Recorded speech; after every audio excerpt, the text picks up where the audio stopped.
Hey folks, and welcome back to another episode of Straight Talk Whiskey. I'm Nick, and thanks once again for joining us. This is episode number 33 on our weekly review series on whiskey. And so, today I thought we'd go back to the bourbons. Now, as you can see, we've already done one of these before.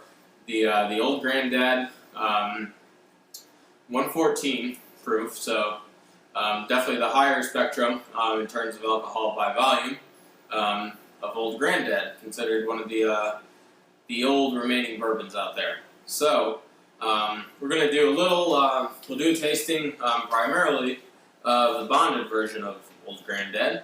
So we'll talk a little bit about what that means. And then eventually somewhere down the line I'm sure we'll get to the standard entry level Old Granddad, which you might have had before. It's pretty popular. So, I'll bring out our second glass to do a little side-by-side and discuss the differences in there. Yeah, so let's get into it. Now, Old Granddad goes back way back. Definitely during the Prohibition times, it was pretty influential. Now you might say, well, how is that so? Because, there wasn't as much distilling because of Prohibition, obviously. Well, as you might well know from your history and such, that there was a little loophole that you could get around to getting some bourbon, getting some whiskey, would be for medical purposes. So, Old Granddad was one of the companies that was used. Now, the whiskey is used for medical purposes, so one during the Prohibition times might have gotten their hands on one of these bottles, and it might very well have been the bottled in bond due to the government stepping in around 1897, had the Bottle and Bond Act. They're looking to clean things up around the bourbon industry and give people some reassurance that what they were going to get when they bought whiskey was quality, that they weren't going to drink it and go blind or have some crazy effects because it wasn't done sanitarily or, things like that. You start getting in some of those higher cuts of alcohol, during the distilling process, and you can get some pretty potent types of alcohol in there that you don't want and are actually very harmful for you. So that's why it is so important. You can't just be anybody going out there and distilling whiskey. You got to know what you're doing, take the proper cuts, and that sort of thing. Once you get through some of those the heads in there, sort of the weaker things, until your still gets running efficiently. Then you take those heart cuts, and then your tails on there. You end up getting something, because it's been in that still the longest, right? So the alcohol is, getting purified and higher alcohol content.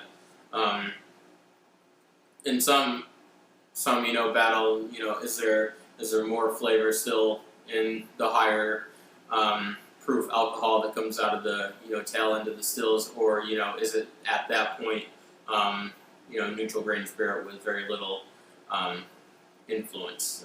Of course, there's a lot of blending that goes on. It's not always, when you get a blend, you're obviously going to have some grain in there, as well as possibly some malted barley, even unmalted barley, rye, that sort of thing in there. So, what are we talking about when we have Old Granddad here? Well, Old Granddad is actually a real person named after Basil Hayden.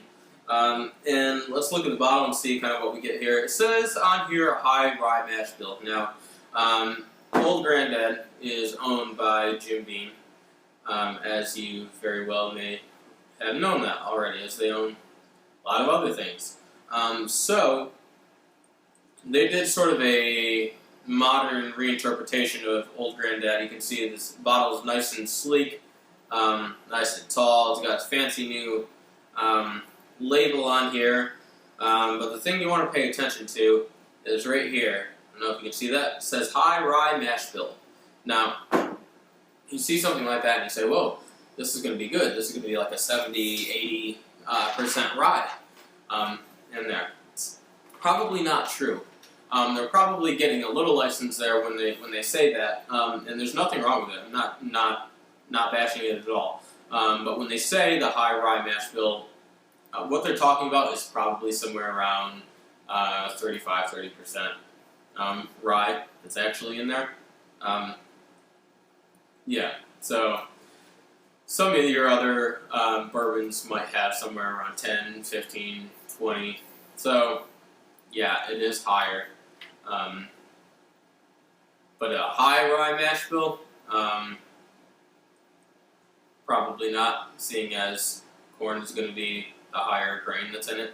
But, whatever.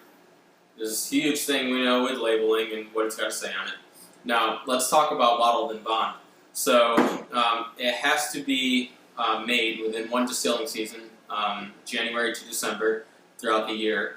It has to be matured in a bonded warehouse. That means a government overseen, run warehouse. It's got to be deemed official by the government. And then it's going to be produced at 50% ABV, so 100 proof. So, hey, I know a lot of people don't want the government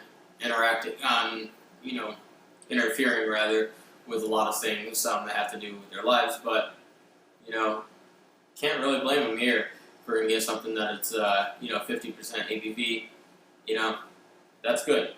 And then the last thing is it has to be aged for 4 years. So, they were definitely looking out for people back in the late 1800s, and, I think it's a good thing.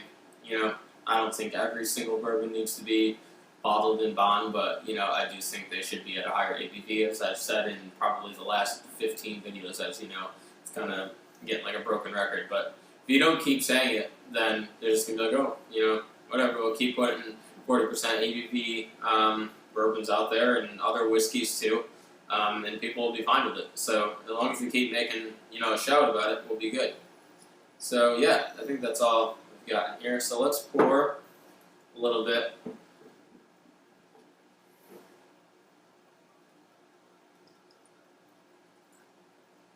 I'm going to switch the bottles around so we don't get confused here, as is easy to do. Now, there's an old trick that a lot of people have passed around through the years, and that's 1 year in the cask equals a minute in the glass.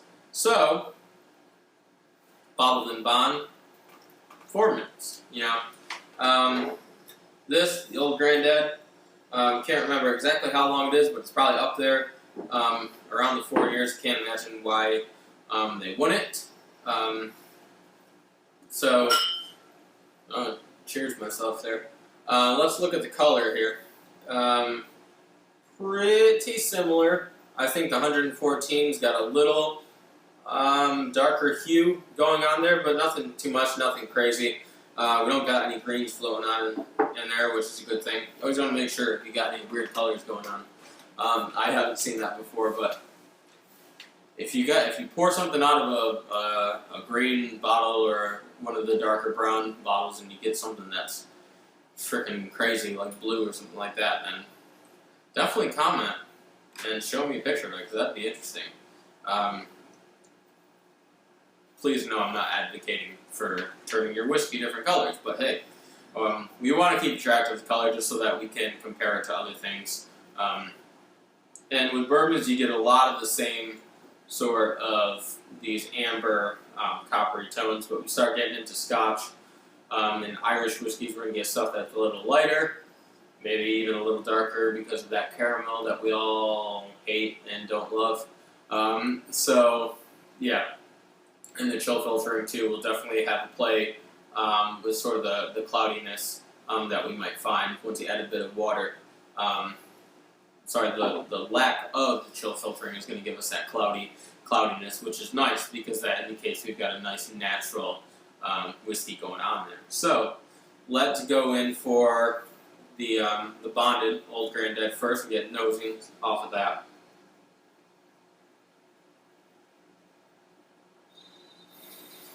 Well, surprisingly enough, high rye mash bill, maybe it is only 30%, maybe it's higher, but that's definitely the first note that I'm getting is that rye content, spiciness going on in there.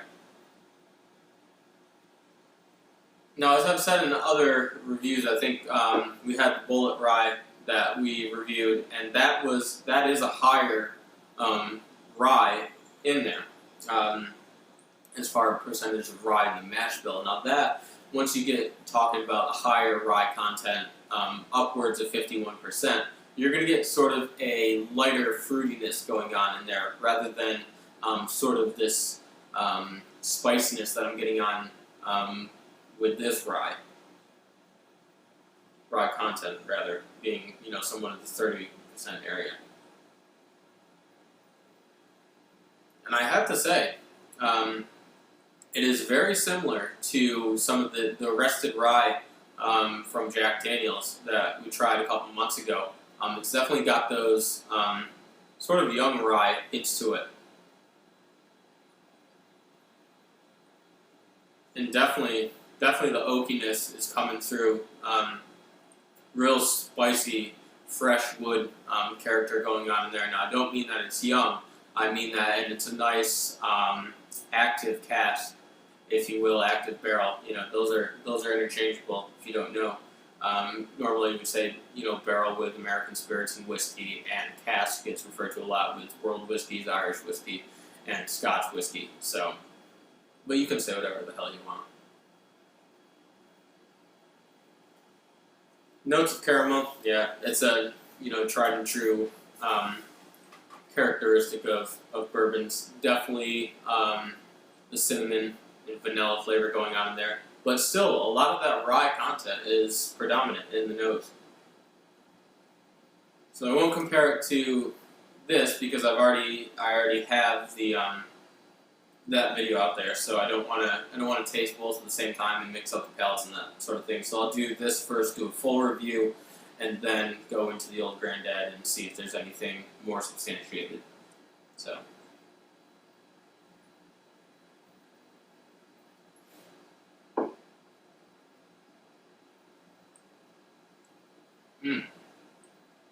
Definitely a strong, light rye, spicy kick going on there. It's really wonderful, full-bodied flavor going on. And I just got a huge surge of like this caramel syrup almost, sort of on the finish. That is definitely a surprise I did not see coming, because you have this light fruitiness going on there, with just a wonderful texture. There's nothing really light or quick about it. It's nice, bold, heavy. It's definitely not for somebody who's just looking to get into bourbons, because you might be taken back initially by the 100 proof. Now, I don't have water here to pour into it.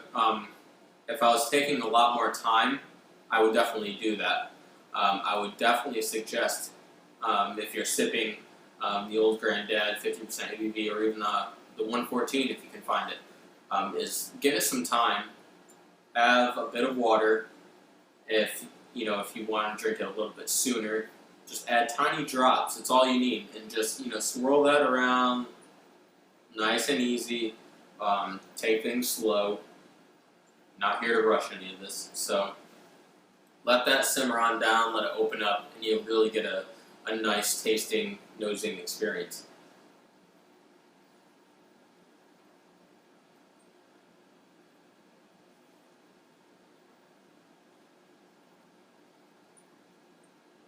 You can definitely taste the grains, the grain quality in the spirit, as well as the rye. They pair it together nicely. It's a great blend going on in there. Yeah, it's got this nice, almost like Cracker Jacks. If you've ever had those, they've got a nice sort of drier, smoky nuttiness to them. If you've ever had those, you definitely know what I'm talking about. It's still got the nice caramel to it, but definitely just this wonderful, full-bodied, um, long-lasting flavor going on in there. Really nice, and for the price, where I got it here in the States, probably low 20s, I want to say, maybe 25. But as you know, prices are always going up, so this may be around 28 now, because I got this probably 6, 7 months ago. So who knows? Prices these days, are out of control. So be looking for things like this, 50% ABV thing. Even things that are 43% are skyrocketing. Because they say, well, people ascribe quality with higher ABV. It's not always the case.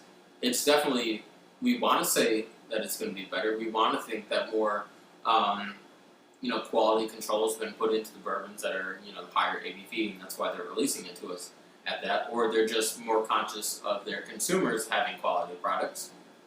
There's a thought. It's not always about money. For some people, it's about the craft, and it's really about producing the best spirit that they can, which a lot of times, if you go to the craft distillers, you're going to get that quality because that's their intent. Sure, everybody in business wants to make money, and yeah, obviously, we know that. But it's about making a quality product that will get people flying to the stores and clearing out the shelves of this stuff. So that's just my little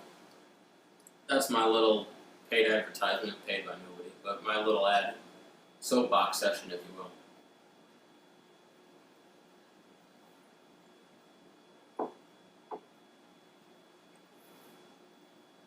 Oof. I challenge yourself. You're going to have a sip of this.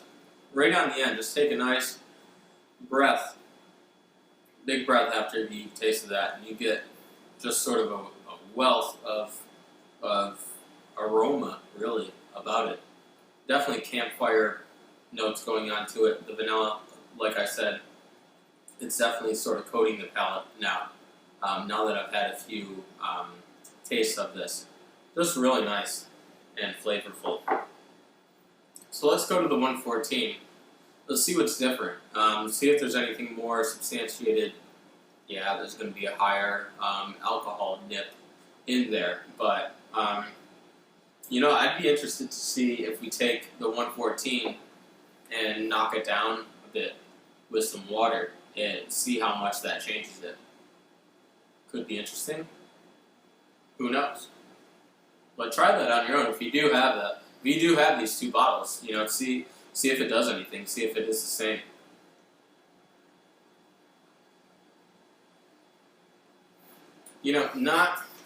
I don't have as much of the rye note that I get with the Bonnie. But I definitely get some heavy quintessential bourbon notes going on in there. So definitely the campfire palate, as I always refer to, you got the vanilla, the caramel, the cinnamon, wood, smoke, that charness that you get from a wood fire, campfire.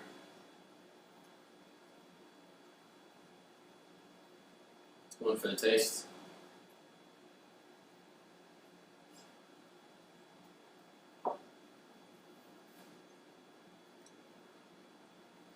How does it differ?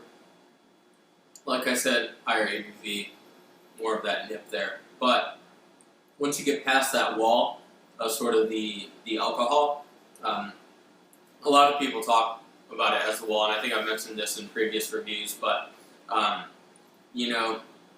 tasting whiskey is definitely an ongoing thing. You have to train at it, as crazy as that sounds. And I'm still doing it every time that I'm tasting whiskey. I don't come off as an expert at all. So don't think that that's just sort of my opinions on this and just sort of educating myself, educating others, trying to bring, threading the needle kind of this whole patchwork of people in the whiskey community, and just enthusiasts in general. Trying to get the knowledge out there in community and that sort of thing. But I don't claim to be an expert, so I'm just giving my opinions really. But so anyway, getting back to it, what we have here is more fruity notes that are going on, just kind of skimming the surface over top of that campfire palette, as I refer to. But so we have the rye, sort of spicier notes here. If you're looking for something a little fruitier, go for the 114. Dumb it down a little bit, like I said, give it some time in the glass, out in the air, just let it sit out. You could probably let this out for a good half hour. Maybe sip every 10 minutes or something like that. You know, stretch that out within an hour even, and make some notes, and I guarantee you that you'll have changes as time develops. What you have initially after pouring, it's going to be totally different than what you get an hour later. But I guarantee you it'll still be good. Some of the other whiskeys that are at 40% ABV, you leave out too long and you go to sip and you're like, what the hell is in that glass? You would look around, especially if you're with people, and ask who the hell swapped that, put some water in there or something like that, because some whiskeys at that low ABV will really start to lose their flavor quick as the oxygen interacts with it. But not with these two. Definitely not. These are here for the long term. However long you plan on sitting there with friends or by yourself, what have you, reading a book or sitting by the campfire, or just sitting in quiet, just the peaceful serenity of being alone somewhere, and just taking it all in and reflecting. All these things are perfectly fine. What I'm saying is that these two will stand up to whatever you throw at them, basically. They're no lightweights for sure, and that's why we get sort of honored as sort of the old-time bourbons that your grandfather would have drank. Yeah. So let's take one last pass, make sure we didn't leave anything out. You can go back to the 114. We didn't do it too long ago. I can't remember how many reviews ago it was, but, take a look at that and see if you notice anything different, notice the same things that I did.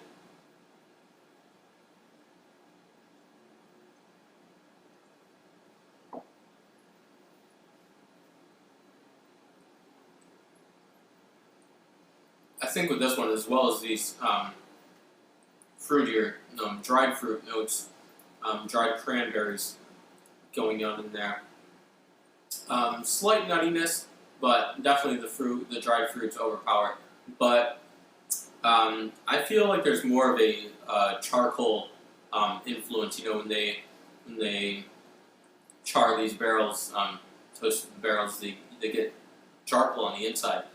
That not only helps purify the spirit, but it helps sort of the interaction with spirit and wood during the maturation process.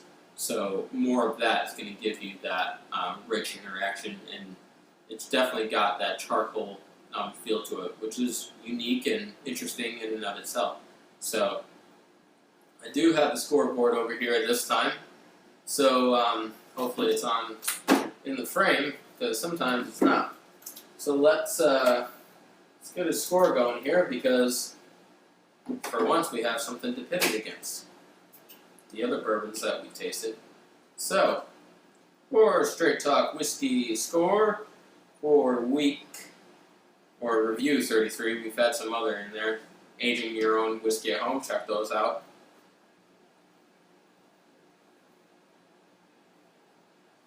So, the score is a generous 93 out of 100. Now, I know some people say, whoa, there's some better things out there. What about the Pappy Van Winkle? Well, we review things here that you can get at a local liquor store, that you don't need to, go to a dark alley and, find the guy with the yellow raincoat who's going to take you down the creek to the barn with the guy who's selling the Pappy for $300,000 a pop. I'm about whiskeys that we can actually get our hands on, because what's the point of me reviewing something that you can't taste for yourself? It'd be me like sitting in a parking lot, and I'm going to bring you all these cars, and I'm going to tell you about what it feels like to drive these cars. And I know people do reviews on cars, but what good is it to the greater mass of car enthusiasts if they can't go out and drive them for themselves? You know, there's other analogies that I could make about it. It would be the same for wines. If I was a